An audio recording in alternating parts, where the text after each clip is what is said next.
with Paul Daner, Mark Shalafoo, from listener questions to some running gags. Insider stories, ambush life, that dad life, and respect for flags. Kick off the weekend, all right? It's the Growler Friday Show. It's Who Dey Light. All right, welcome into the latest edition of Who Dey Light. Paul Daner Jr., Mark Shalafoo here with you on a Friday. Happy weekend, everybody. How we doing, Mark? I'm doing great. What flag you flying? What's up today? Well, you know, I'm still pushing the American flag off. Okay, we're not there because there's too much snow.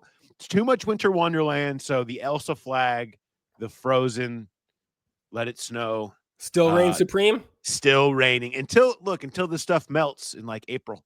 The Elsa's going to be flying for the winter wonderland. So we've got that going right now.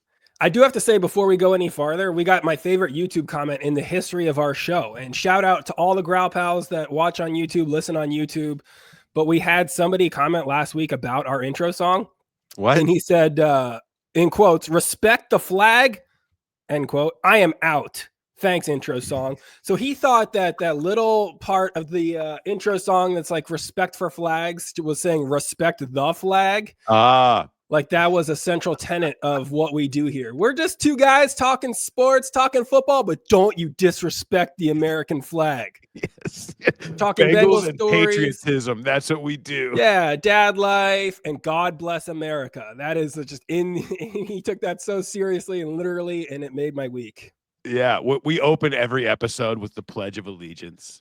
You know what I mean? Like, just serious about it. I love that. But you know what? Hey, take a stance. Yeah, right? Very bold. If you get turned off from a podcast by the intro song, something has triggered you. So it's probably best that you don't watch the rest of this show if you're that easily triggered.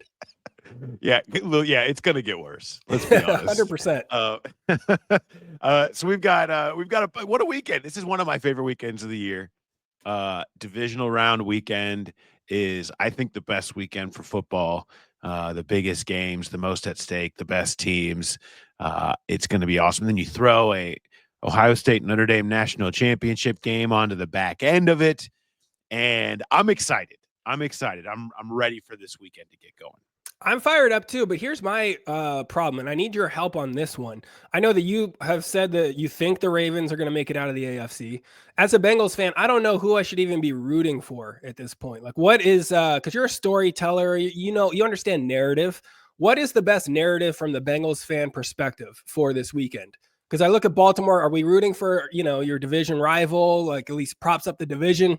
I don't feel good about that. The Texans are kind of a non-starter because I think they're not that good. And then that leaves you with Buffalo and Kansas City. Kansas City, you kind of hate them because of the history there. But if they win, still the story is nobody can beat Kansas City but Joe Burrow and the Bengals. That's kind of cool. And then there's the Bills. And I've got nothing against the Bills explicitly, but I don't know if I want to see them get hot and make a run either. So who should I be rooting for here? I don't know. I think they all have bad elements to them. It depends on what kind of person you are. Are you just someone who really dives into the hate, right? Like who do you hate most? Or is it or you just take what's the best of the worst case scenarios, right? Houston is totally just, you don't even care about, you don't have any real feelings about. I don't know. Do you want Josh Allen and Lamar winning their first Super Bowl before Joe Burrow does? Absolutely not. They've already, who knows what's going to happen, but, Lamar's going to potentially have 3 MVPs and a Super Bowl. That's a hard argument if you're trying to do what everyone does all summer, which is argue who the best quarterback in the AFC North is, right? You don't want to win those arguments. Right. So I don't really I don't really see any of it as, it's all whatever to me. I do personally view it through storylines. I just think the Lamar storyline of him finally getting his one and conquering the only demons that really exist for him. He's just so fun to watch. Like, I know that Bengals fans are supposed, like, they're predetermined to hate the Ravens and but like, he's just fun to watch, and he's good. And he's got this one thing that he was his own agent and he put together like the best deal. And now he's in this perfect situation. And the only thing being held over his head is that he's never won in the playoffs. He's not made it to the Super Bowl. I want to see Lamar in a Super Bowl. This appears to be their team. I like that storyline personally. I also like the storyline of the Bills just melting down and falling apart in some capacity every single playoff, every January. So I'm kind of here. I'm kind of here for that. I'm not here for more Kansas City is the greatest thing ever thing. I'm over. I don't need another. It's the same. It's just the same. I don't want the same. I want to see somebody new get something. And so that's where I stand on that.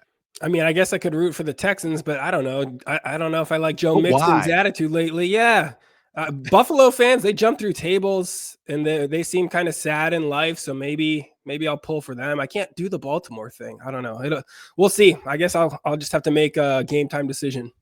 All right, game time decision on that. I have my stance on the storyline that I think would be most fun. For my favorite story this week is got to be the continuation and potentially wrapping up.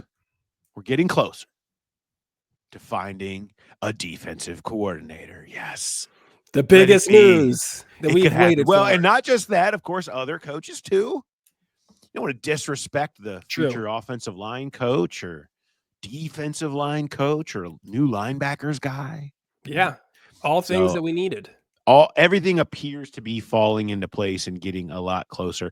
I did enjoy this week, and I mentioned this with Mo and Jay on Wednesday. And Toe Egger. I don't know if you were familiar. Did you see Toe Egger make his appearance? Yeah, Toe Egger. Yeah. That's good big. to see. Good to see the Toe Egger parody account. It was fun to be able to present that to Mo.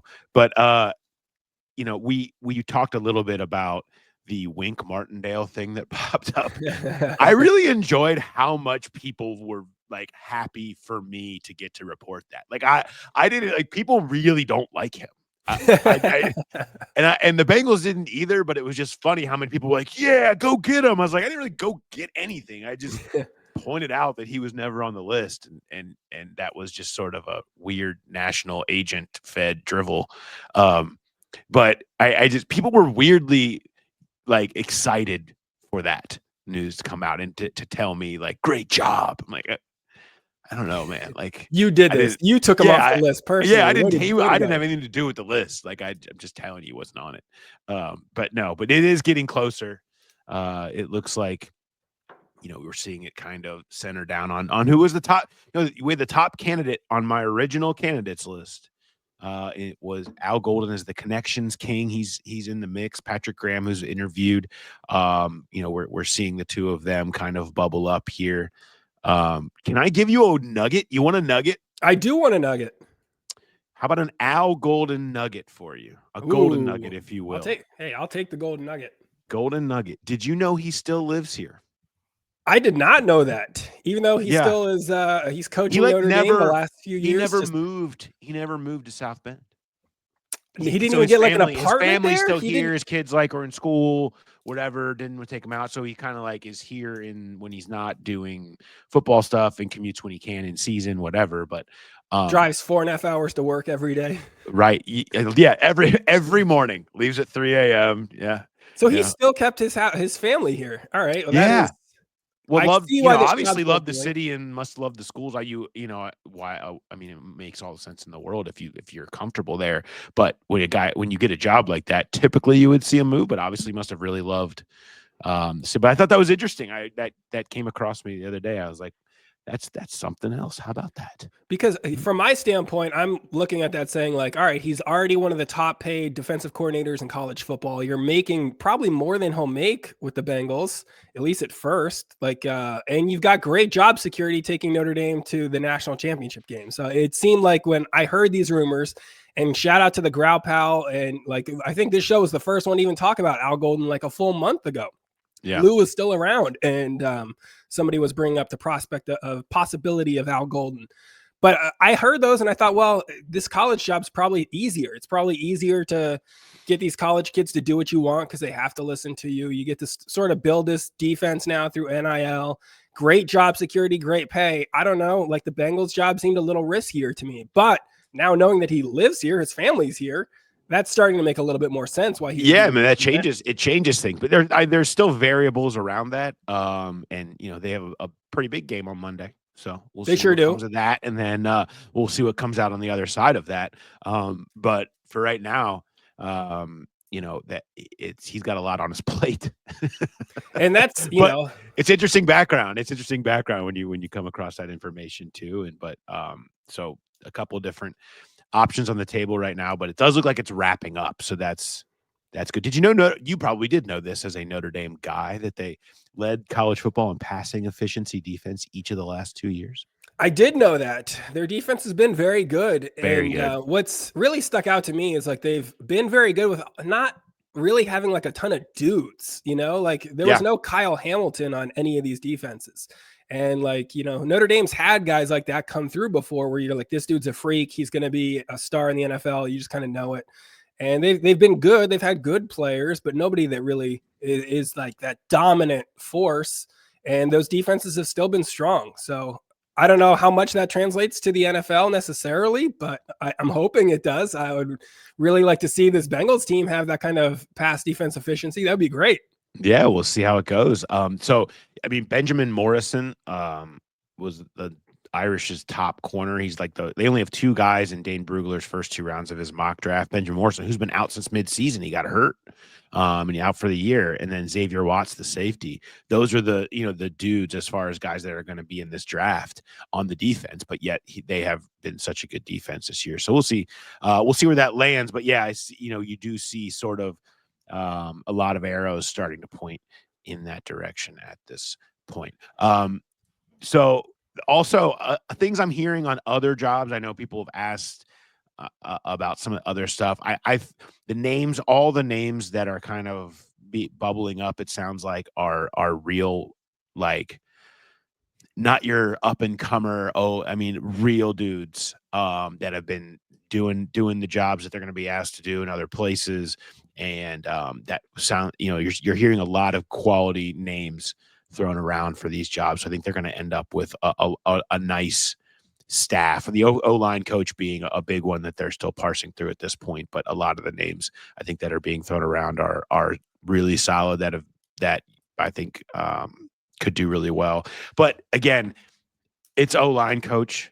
I just feel like it's such a weird variable. You just never know who's going to mesh with the personnel or make it work. It's a weird. There's like 4 good offensive line coaches.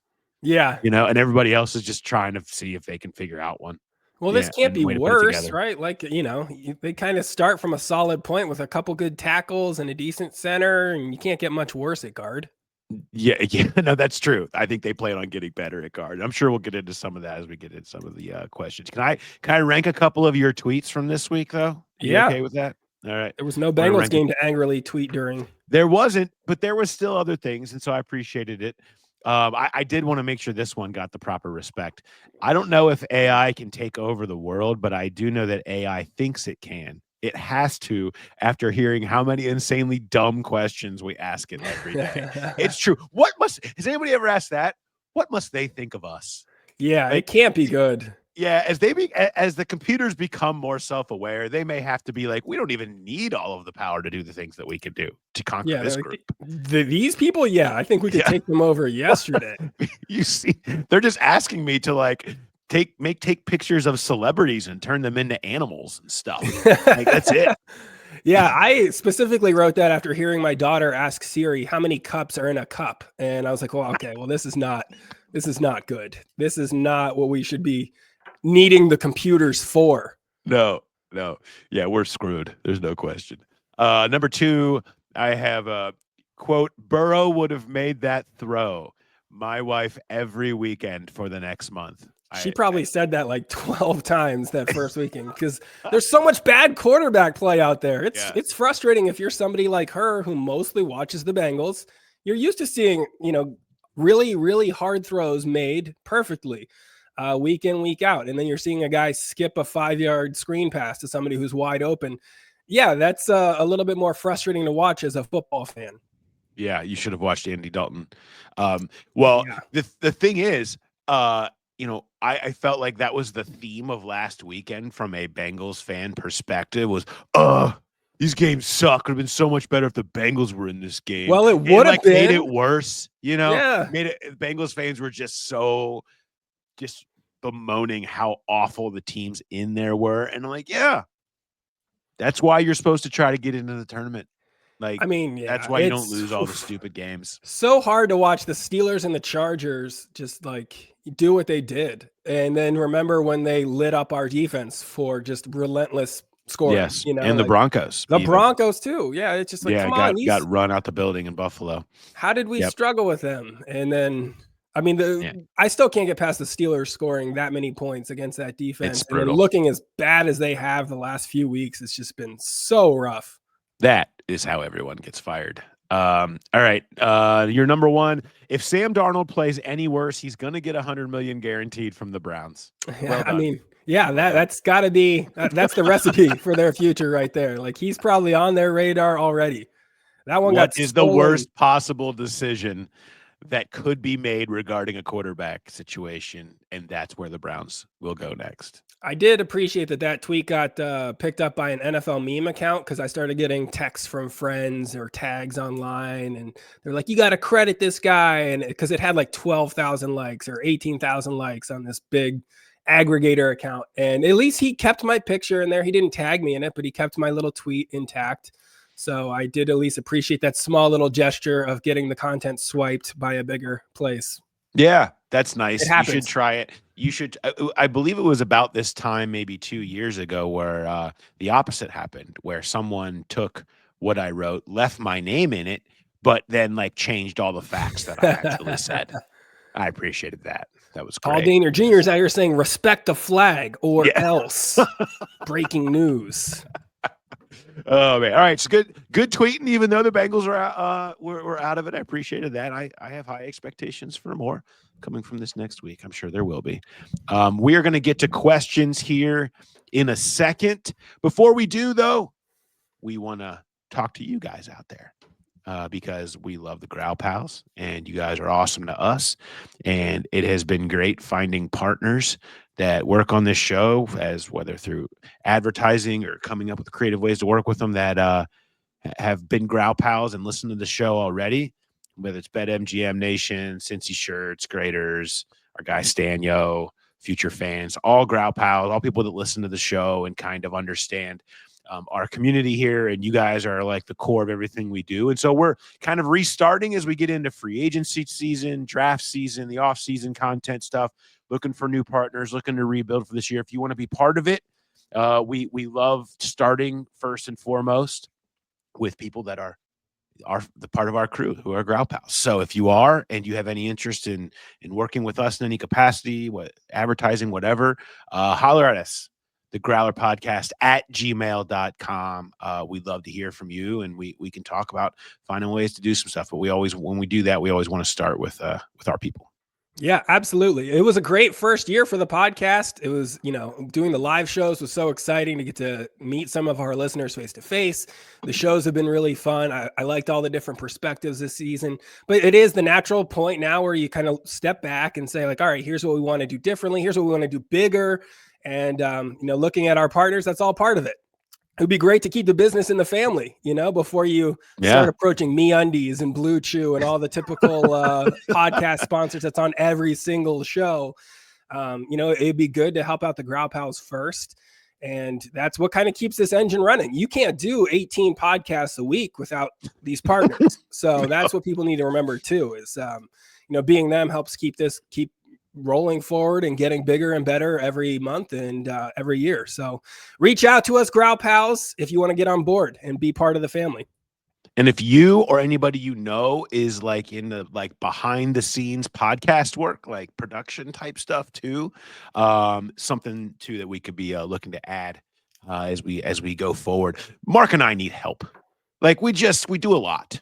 Okay. Yeah. We do a lot. And so as we look to grow and do more and be bigger, we're looking for people, especially behind the scenes people. If that's your expertise, holler at us and let us know. We're going to be starting to look for that too. The Growler Podcast at gmail.com. Helps your resume too if you respect the flag. If you put that somewhere on there. Make sure you have that at the top. Yep, yeah, absolutely. That's key for us. All right, you ready for some questions? Let's do it. Let's hear Jump in. The Growl Pal sent some great questions this week. I'm sure a few we might have to save for next week, a little more general. But let's start this with Josh. He says, "Hi, Paul and Mark. First off, I would like to confess something. And we'll take your confessions on the show too, by the way. We'll take questions. We'll take confessions." He said, "I would like to confess something. When you rolled out the idea of Who Dey Light, I thought this would be part of the series I could do without. Oh, no." He says, "But I have to tell you, I was 100% wrong. Yes. I now look forward to Who Dey Light. It's a must listen as soon as it drops. It is the official start of the weekend. Thank you both for the hours of insight and entertainment. Keep up the excellent work." Let's go. And then we don't even need a question. That's it. That's enough. We don't need it, but you know what? He still provides it anyway. Oh, okay. Even though we don't need it, he still offers a question. How is the new defensive coordinator going to impact player personnel decisions on the defensive side of the ball? Historically, they value their own players, and many times they overvalue their own players. He's interested to hear how a new defensive coordinator is going to value guys like Osai, Hubbard, and Hilton. Osai was always kind of in Lou's doghouse. So is this going to be a fresh start maybe for him if they bring him back, or will the new defensive coordinator value him even less and they don't bring him back? Will the new defensive coordinator care that Hubbard is the Cincinnati kid and had these iconic plays, or will he be viewed simply as what he is now? How do you see this new D coordinator kind of shaking things out with personnel? Well, inevitably, any new D coordinator is going to be a fresh start and a guy that's probably not going to feel much attachment to what's happened in recent years. And even if it is somebody with connections who has been here, like Al Golden, who was here, or whatever, if it was somebody who knew this team really well, you're just not going to have the same level of connection as you would if it was like an internal hire, like a Chuck Burks or something like that, who was coming up, who was still in here. So I think that inevitably you're going to have a fresh look. You're probably not going to have much of what's happened in the past matter. And it feels like a fresh start for everybody, which is why they made this move. I think if they didn't feel like they wanted a fresh look at all of these players, they wouldn't have fired Lou Anarumo. So I think for that fact, a lot of that stuff is going to be reassessed.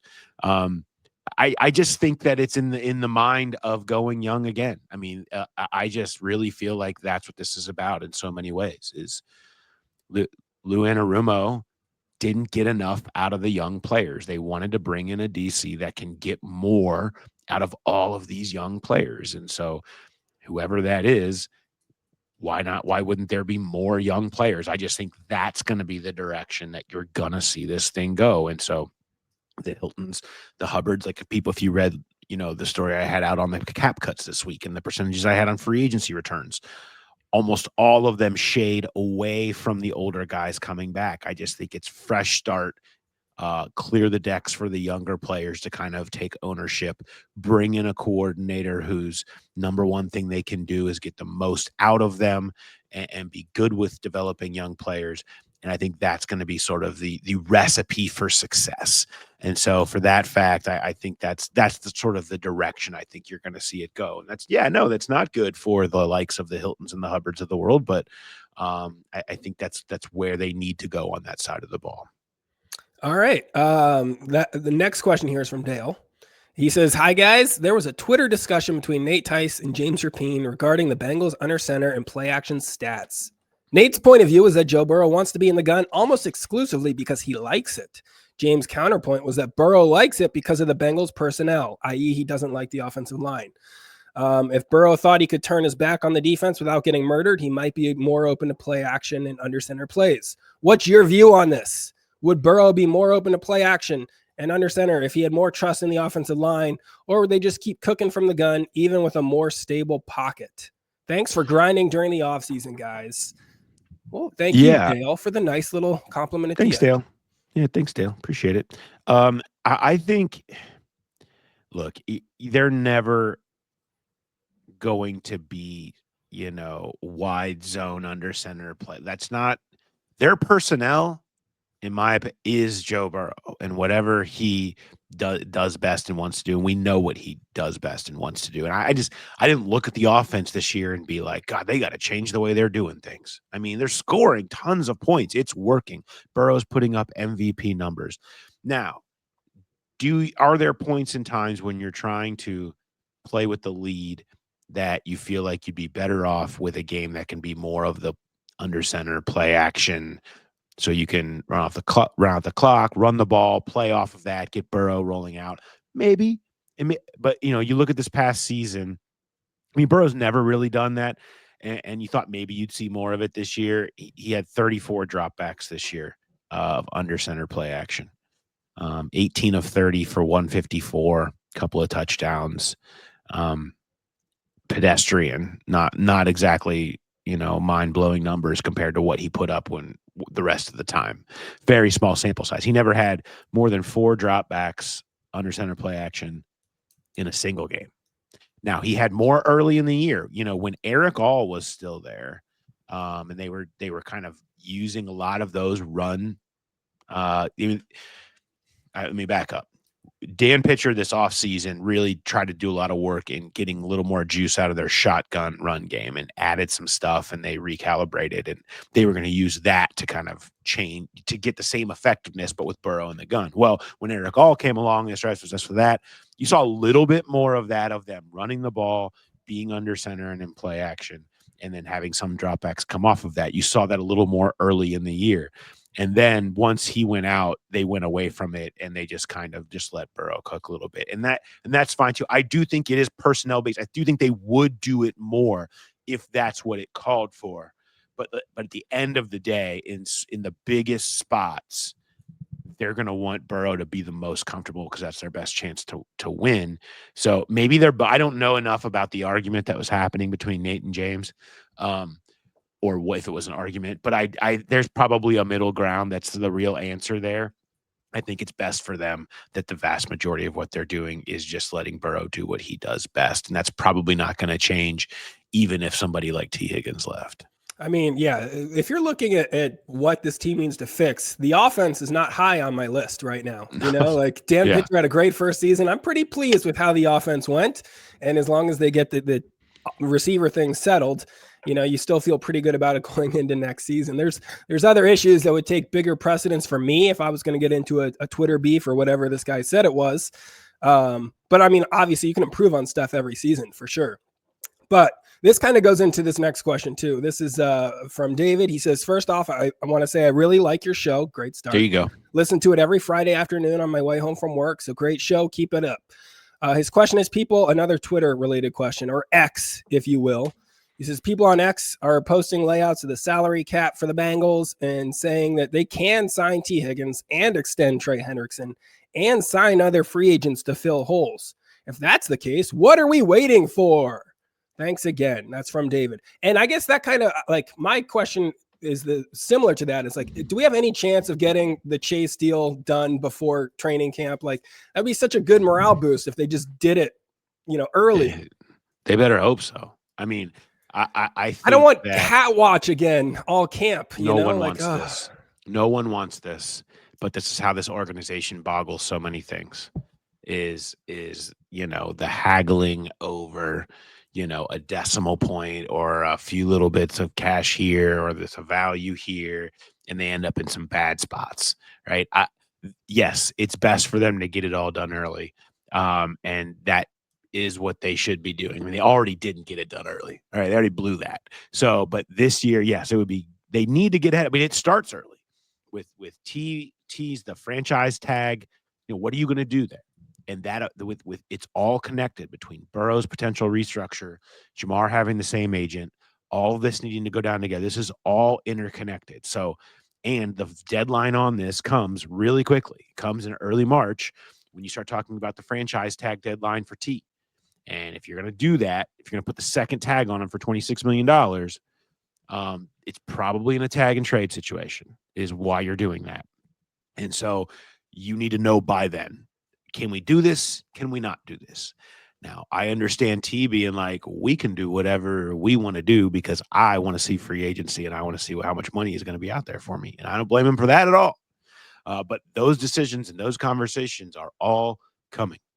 They have to come fast because, T is part of the domino that sets off what goes on there. And it's all kind of in one bundle together. That said, this question, correct. They have, if you look at cash allocated to 2026, okay, so over multiple windows here. I mean, they have the fourth fewest. They have tons of room. I mean, there's only 3 teams with less cash committed to 2026 than them. Okay, and you get out to 2027, they fall down the list a little bit, but that's far out. You're still only talking about 70. They're on the middle of the pack. 57 million in cash they have to 2027. I mean, the cap is going to be up at that point, triggering near 300 million. Okay. It's going to continue to go up. They're estimating it to be in the 272, 275 range this year, up another 15 to 20 million from where it was last year. That helps. And they have it. Like you're right. Like, this is a great question. They have it. It's been a matter of philosophy and value. And are they going to come off of philosophy and value to go forward with this plan? And we'll see. We'll see. I don't know. Nobody knows the answer to that right now. It'll play out. But yeah, they can. They absolutely, undeniably can do it. It's just a matter of if they feel like that's the best way to build the team. I mean, if you have a season this bad, that is so bad for the front office, when the defense, all your big free agents kind of dropped the ball and your defense stunk, and all you do is get rid of a defensive coordinator, you got to do something to help change the narrative and create some good press. And sucking it up and paying Jamar whatever you have to at this point would at least be a start in the right direction. New DC, something like, come on. Yep. New DC, get young on the defense, pay your stars on offense, go win. The end. I feel like this next one is a pretty easy question, at least from my standpoint. Maybe you have a different opinion on this, given your history with this specific player. From Bruce, I enjoy listening to you guys. Do you expect the Bengals to exercise the 5th-year option on Dax Hill? Would you exercise it if it was your choice? Now, you were captain of the trade Dax Hill bandwagon. And I was not. Probably the right move. I mean, he didn't even last the whole season. So you would have gotten a player that maybe could have helped for a whole year. But do you think they exercise that 5th year? Yeah, I do. I think that they really liked the progress they saw from him. And the corner number can be high. But I think when you consider the direction he was trending, there was just a lot of positivity about feeling like they finally found the spot for him. And whether and also it opens up now that he could kick inside the slot potentially. I think there'll be some decisions to be made there, whether they view him as should he go into maybe what might be a more natural fit playing inside if Hilton leaves, or should they keep him outside where he was really developing and they really liked him and the potential to be a top 2 type corner. Maybe probably was their best corner on their team when healthy this year. Granted, only a few games, but still. I think the idea of locking him in for not 1, but 2 more years of team control makes a ton of sense. And I think he earned that back even in the small time and the way he approached everything. I mean, if he would have complained about the way he kept getting jerked around and moving from position to position and being thrown under the bus for the 2003 defense failures and all that stuff, he never did. He said, tell me where to play. Tell me where you want me and I'm going to go win a job. And he did. He took it on. He did great. And he was playing fantastic before he got hurt. He's young. He's got speed, all that stuff. I think they love Dax Hill right now and love the idea of what he can be. So I think I think they get the 5th year on him for sure. Yeah, he's a fun player when, you kind of want things to work out for those first round guys. I wish that your Miles Murphy had the season that you had predicted that he would have had with his. Yeah, a lot of people do. That would have been a lot of things would feel a little different right now if Miles Murphy had the season that I had talked about. He very much did not. He sure didn't. Next question starts. This is from Paul. I have to admit, I love your content so much that the offseason coverage is almost better than in season. Speculation over coaches, free agents, draft picks is more interesting and hopeful than the latest mind-numbing reason they blew a game. Though I do miss Mark's unhinged social media posts. Don't we all? He's got two quick questions. First, why the obsession with guaranteed money? The Bengals generally see out the full value of contracts. Maybe somebody like Hendrickson at 31 would want a guarantee. But to be honest, if Jamar or T signs for 4 years, they're going to see every penny of that deal. Is this just ego? And then he's got a fashion question too. Do you want to answer the first one first? Yeah, let's do the first one first, and then we'll get to the second part. I will push back on this a little bit. I think that there was a time that the Bengals were more loyal, and it was around Baby Hawk's time where, those guarantees, you didn't need them as much. The Bengals did hold on to players, and they did more often than not see the entirety of these contracts. But they structure them that way for a reason, where they have easy outs on the back end. There's a reason they do that. And it's not because they want to show loyalty. All right. It's because they want to be able to cut guys when they can, for not taking much hit and flexibility of the roster. And we have seen that plenty in recent years. Specifically, it was part of it's been part of the modernization-ish element of the Bengals that a lot of people talk about. Be more modern, got to act like every other franchise. Well, that's been part of it. They've had far less loyalty and much more willingness to move on from players, even players that have been good here, from at the ends of these contracts. So I think they're more like the rest of the league. They're more loyal than in general, but they more trend towards the middle of the league, I would say, in that respect anymore. So I get wanting guarantees because there's plenty of guys that come and don't get them and are out of here. Here's a prime example. Right now, when you look at the structure of a couple of guys the Bengals would be considering maybe moving on from, let's just say at linebacker, okay? Well, there's two different structures right now that they're presented with. And I'm not saying they would move on from Logan Wilson if it was different, but let's look at Logan Wilson's contract compared to Jermaine Pratt's contract right now. Logan Wilson structured his contract, a very similar one to Jermaine's, with more dead money attached to the later years. So right now, if they wanted to get rid of Logan Wilson, they would have to take a $7 million dead money hit. You know who doesn't want to do that? The Cincinnati Bengals. They despise dead money. They are not like the rest of the league in that. They've led the league in fewest amount of dead money cap dollars each of the last 2 years. They've been in the top 10 almost every year for the last decade and a half. That's their thing. Okay. That's how they build it. Jermaine Pratt, only 2.3 in dead money, and they would save almost $6 million. So when you're looking at those two, if you thought they were equal performers, you would move on from Jermaine Pratt. And that goes across a number of different positions.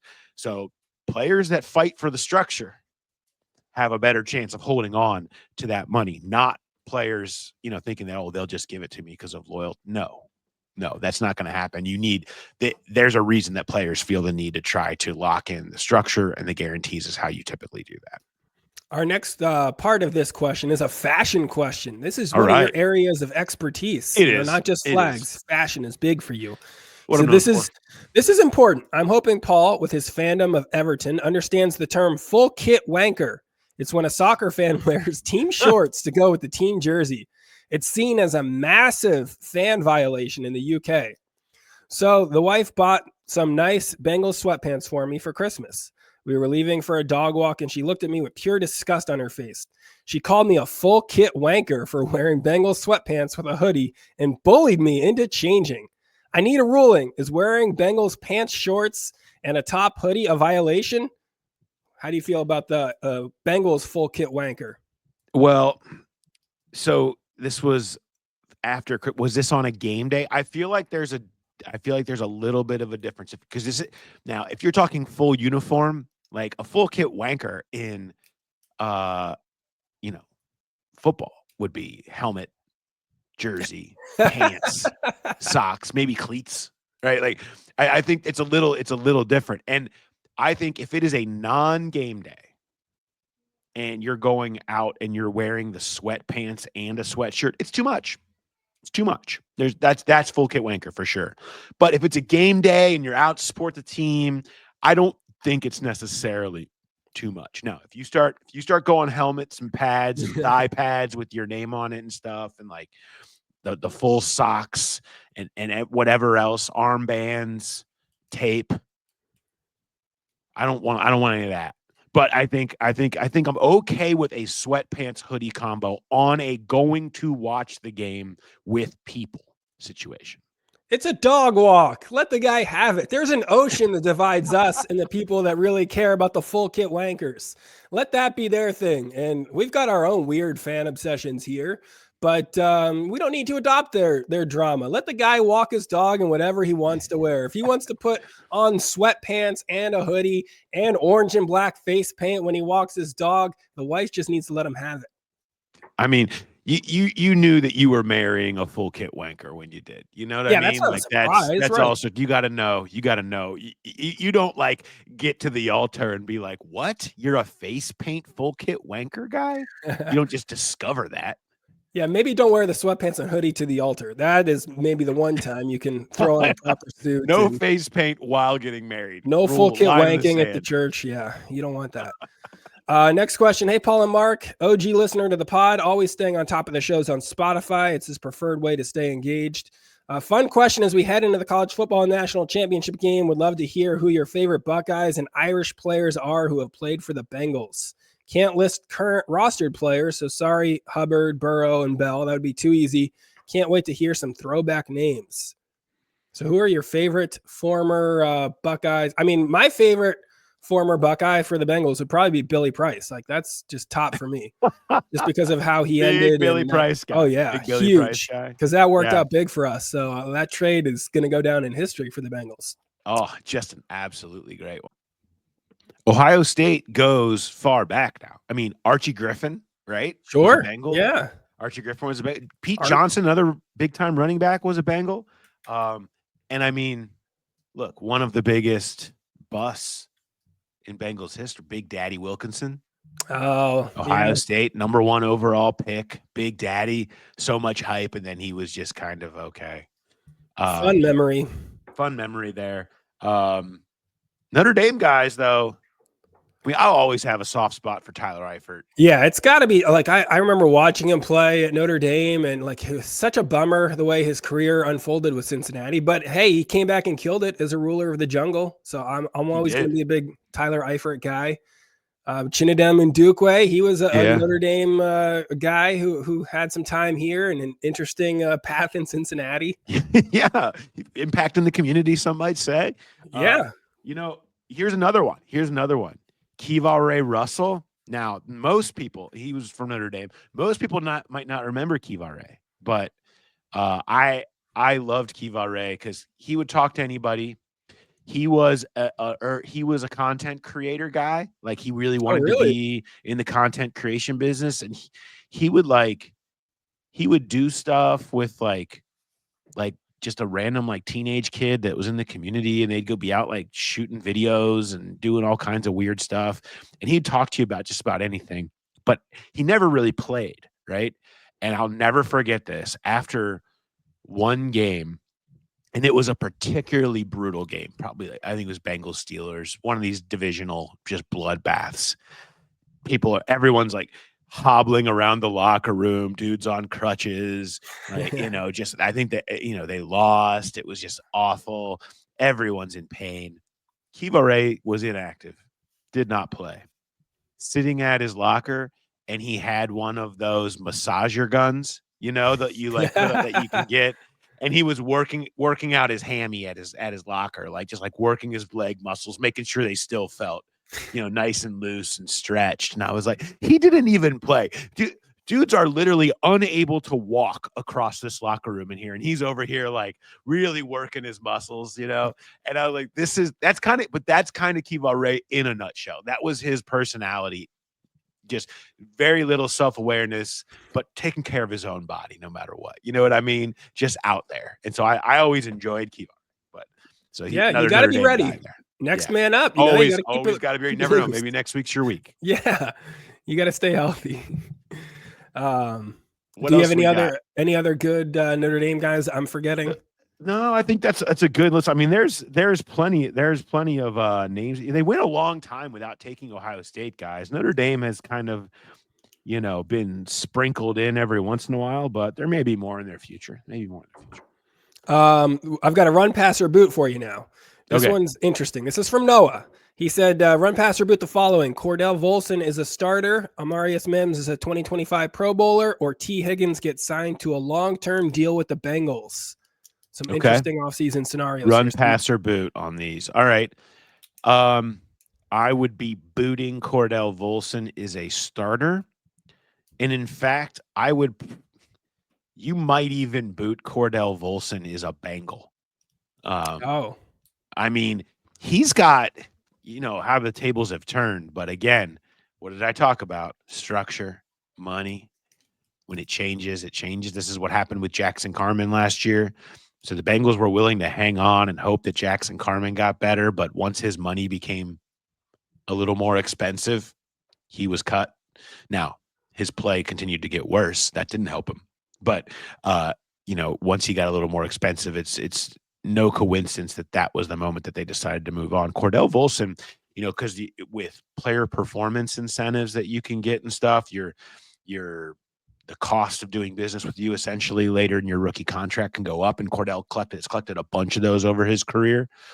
Cordell would save them $3.6 million on the cap if they let him go with almost no dead money. Whoa. Yeah. Not exactly what you would pay for a underperforming backup guard if that is truly where you view him next year. Now, he'll come back. I would fully expect him to be here, go through the offseason, go through camp. But when you start talking about camp decisions, final cuts decisions, that number could absolutely weigh into some things. And so keep an eye out on that aspect of this question.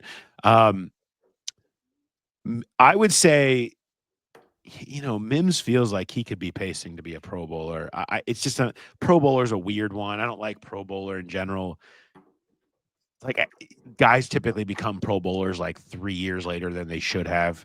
That's just the way it goes. And I don't know that Mims has enough cachet, especially with a lot of young, good offensive tackles that came out of this draft that went higher to get that. So I would probably pass on that, and I would run with T. Higgins signed to a long-term deal. I still think that's the most likely of those three. I do think Mims will be very good, though. He may be deserving of a Pro Bowl would be the run here, but that's not the question.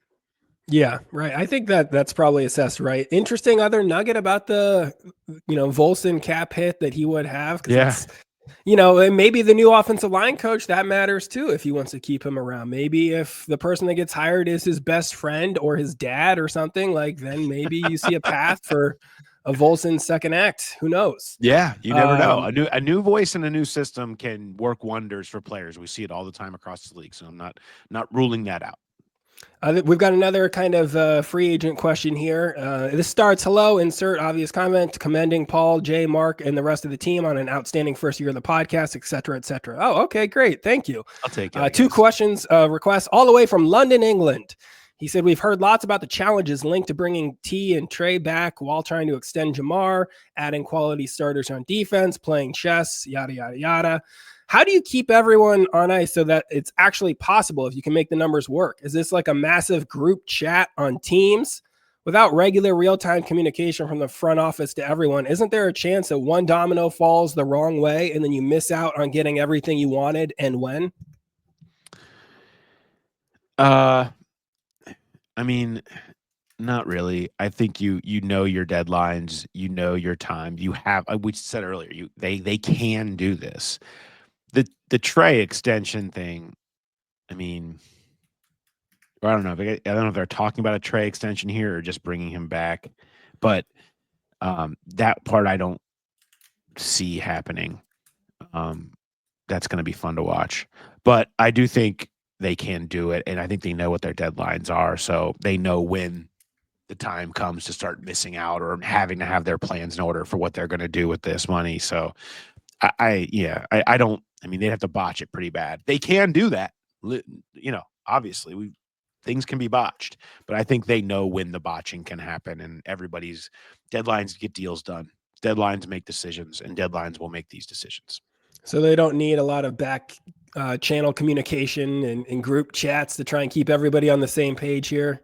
Well, they don't have to be in back channel community. You can have real communication. I mean, they can talk to agents and you can negotiate with T right now. You can negotiate with all these guys right now. everybody. That's open to them. This isn't like free agents where they can't talk to them. They can negotiate with these guys right now on anything they want to. Second part of this, he said he does understand the rationale behind Growl Pals being the name of our listeners of the show and the ultimate rejection of Prowlers, given the sinister link with that word. But he wants to know if there's an opportunity for Prowler to be reclaimed just for edgier content, a subset of the fan base, if you will, a bit like Baywatch Nights or something like that. A Baywatch Nights reference. Yeah. If there's anything that, you want to replicate when you're trying to create content in successful media, it's Baywatch Nights. It's that's the playbook. something with a track record and that worked and didn't flop at all, and but it's still referenced now years, decades later. So yeah, I'm here. Look, if people want an after hours show, I'm sure we could provide that. I don't know that I'm ever gonna want to call us Prowlers or people that we care about Prowlers. I don't know that that's going to be a direction that I want to go.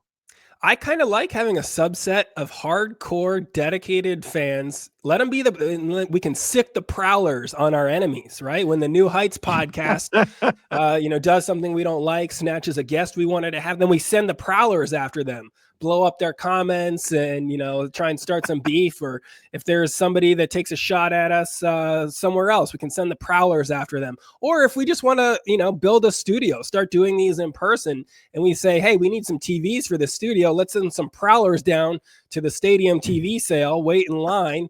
And then as a team, nobody's going to jump them in their cash in the parking lot since we have a team of Prowlers down there. I can see it. I can see some use out of this.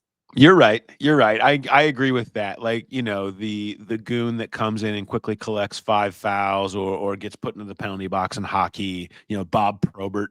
Yeah. That guy back in the day.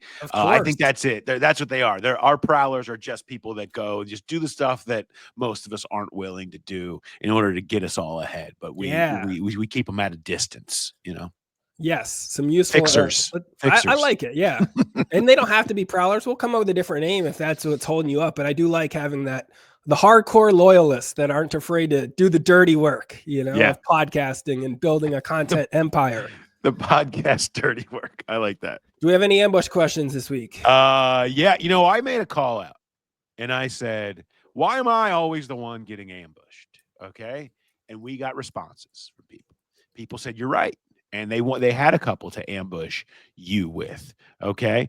And the first one here, it says this attack is mostly towards Mark. Added that there was a question for me in here.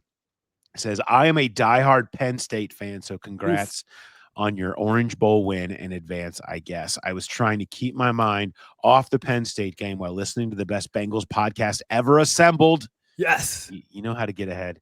And here comes Penn State's slander. 1, Drew Aller is not terrible, and he will be a first-round pick in the 2026 draft. Make sure you keep this receipt. Sure. 2, Al Golden is a former Penn State tight end who scored a TD against Notre Dame back in the day. Not sure if you remember. Okay. No question there. Just ambushing you with facts. Okay. Cool. I'll keep your Drew Aller receipt. I don't, whoever takes them, good luck, but have fun with that. Yeah, you can have it. The next was, why are the Bengals in the front office allergic to drafting players from Penn State? The only players I can think of from Penn State is Kajana Carter and Devin Still. Gee, I don't know, Matthew. Why? Why? Very suspicious. Gee, I don't know why they might be, a little hesitant there. Do they have PTSD? Do they not like the Penn State program? They seem to always draft from big schools like Bama, Georgia, Ohio State, Michigan. Penn State is constantly cranking out NFL every year. I hate that we never get to draft a single one. # trade up and draft Abdul Carter. Well, there's one thing that's going to be harder to see the Bengals do than draft a Penn State player. It's going to be trading up in the first round. So that's not going to happen. But I appreciate your hashtag there. I don't think they have anything against Penn State. I do think that it just has not quite matched well. I do think that maybe it's just everything. They will not trade up. They will not draft Penn State. That is strictly all Kajana PTSD. That must be it. And there hasn't been a ton of Penn State guys, necessarily worth drafting anyway. It's not like there's a lot of clamoring for the Penn State as a program, because the other programs he mentions, it's like Ohio State, Georgia, Alabama. They're sending a ton of great guys to the pros every year. It's not like Penn State has always been that powerhouse sending stuff, especially in the last 10 to 15 years, sending, Georgia and Alabama level numbers to the NFL. Mike Gesicki's here now. Yeah. Okay. Cool. We like Mike Gesicki. Yeah, he is. I mean, hopefully he stays here. So that's something. It's not. That's not nothing. See, we did something for you. How about that? I have one more ambush for you. This was from somebody else. Said Mark claims to despise the idea of a kickers only fantasy football league. I think we can all see right through that facade and see how badly he wants in. If/when he joins one, what would he make his team name? Kickers the only team fantasy league team name. Yeah, it's tricky because it's got to be like either pun based or, something connecting to. I would probably just take, Harrison Butker as my number 1 overall pick, and then just go with like kick it to the kitchen, some little reference to that. Or I would go, and friend of the show, Josh Sneed, had floated this as a nickname back when Cade York was making kicks. Maybe I would have taken him and gone as the Cash Cades, like that would have been another solid entry for that. I like that. Do you have one if you were in the kickers only league? Yeah, mine would be Rich Carlos's foot hair. You remember Rich Carlos? Kicked for the Denver Broncos without a shoe or a sock. Yeah, he just that's went wild. barefoot kicker back in the day for Denver. And he had very, like all of us do, he had hairy legs down to his feet. And I always thought that it was interesting that there he is. He's just out there barefooted. And in Denver, too, it was always snowing. And here comes this barefooted guy to try to win you a game. It just felt like, how is everyone comfortable with this? But I'll be damned. I mean, great career, great kicker. Shout out to Rich Carlos. I love the flex. I'm curious to see what Jay's team name will be, because I know that they rumored that Jay was going to be invited to the kickers only league. So we'll see what he comes up with. We'll see. We'll judge that as well. Mm-hmm. He's not taking mine. That is. I just planted my flag on Rich Carlos's foot hair. We will take all your ambush questions to the growlerpodcast@gmail.com. You can send it for me or for Paul, whatever, or for both of us. Just make sure that ambush is in the subject line somewhere. And we'll take all of your other questions as well. A lot of great questions from the Growl Pals this week. Yeah. We had a Growler bet that we put up. I'm officially closing it. What was the Growler bet? The Growler bet was the day that the new defensive coordinator is hired. You have to say the day that the new defensive coordinator is hired. I think as we get a little closer and it starts to come a little more into focus, if you didn't get it in by now, which we'll put that at noon on Friday, the 17th. If you didn't get it in by now, then it's not going to count. But if you get it right, we were going to put together a tiebreaker amongst those that got the date right. There's a lot of entries in there, so there's plenty of people to choose from. And it's just getting a little too close for comfort right now. So I don't want to get an unruly tiebreaker situation going on. So closing it up right now. Bad news for everybody, but maybe we'll have some winners out of this. I do want to do some best bets this weekend. Where I'm feeling in terms of some bets. I don't know where you're feeling in terms of some bets for this weekend. I'm kind of feeling like I'm feeling like I want to hear you out on this, because Jay was always so good at winning me money. And maybe you need Jay's bets and not mine. That might be the better. Maybe you need to just text him to be like, hey, could you send me the bets that I need? Because you might not want mine, but I'm going to offer them. Yeah, I'll send him your bets. Be like, Jay, is he off on this, or is this actually legit? And see what he signs off on. He might tell you to Costanza this thing and go the opposite of everything that I say right now. But I have thoughts. So BetMGM lines have Chiefs. I like Chiefs and the 8.5. against the Texans. I just feel like there's going to be one game this weekend that's going to be a blowout. That feels like the one. The Texans feel like it was a nice little story that they kind of got the whole we're not a bye week thing to motivate them last week. But Justin Herbert just threw the ball to him 4 times. That's not happening with Patrick Mahomes. That's going to be a tough scene, I think, for the Texans offensive line, which is already kind of a mess. So I think Chiefs run away with that one. I like Commanders getting 9.5. in Detroit. I Detroit's defense is just so banged up. Cliff Kingsbury, really good offensive play caller. Jaden Daniels played really well last week. I think they can keep it close. It's a big number. That's a 9.5 lot of in a points. playoff game. A lot of Look, points. I love Ben Johnson and the Lions offense as much as anybody, but I think a lot of points. Give me the over with Commanders plus 9.5. I think that they'll hang with them a little bit. I think the Lions win, but they hang. Give me the Rams. I like what the Rams are doing right now. Give me the Rams plus 6 in Philly. I just think that their defensive line was fun to watch the other day. They got all these young, hungry dudes that are just like eating right now, and I think that you could see them giving Jalen Hurts a little bit. And that's a good Eagles offensive line. Don't get me wrong, but I think they can hang with them. I've liked the Eagles all year, but I think 6 is too big of a number for this. And that is a big number. Could be a little bit of recency bias there. I don't know that the Rams are really that complete of a team. As I think they definitely played their best game of the season last week. And the Vikings, that's just kind of rough anyway. But that's the first one that you've said so far. I kind of lean Eagles on this one, but okay, I'm willing to hear you out on your Rams. Again, it's just a big number for a playoff game. I feel like playoff games are a field goal at the end, maybe a touchdown. I just think they keep it close. And I've made my feelings abundantly clear on the Ravens. I have, give me Ravens and a point. They're 1 point favorite on BetMGM right now. So give me the Ravens.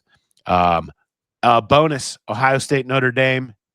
Give me the Irish plus 8.5. Ooh, okay. Keeping it close to muddy it up. I would connect this with an under because that's probably how Notre Dame needs to stay close, is mucking it up a little bit and turn it into kind of an ugly game.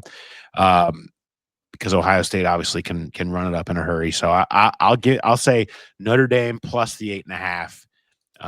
And I think I would lean towards Ohio State winning, but I think that Notre Dame can make it just ugly enough to keep it close. I hope it's at least an entertaining game from my standpoint, because I could easily see Ohio State just running away with it too, with all the injuries Notre Dame has had. And, I hope that no matter what happens, here's what I take solace in as a Notre Dame fan, right? Like the years they got blown out in the national championship game, whether it was Alabama, whatever, the storyline there was like, oh, they didn't deserve to be there. Their schedule was soft, the computers, this and that. At least this year they earned their path. They won 3 top 10 games in 3 weeks. Like there's no doubting that they're at least the second best team.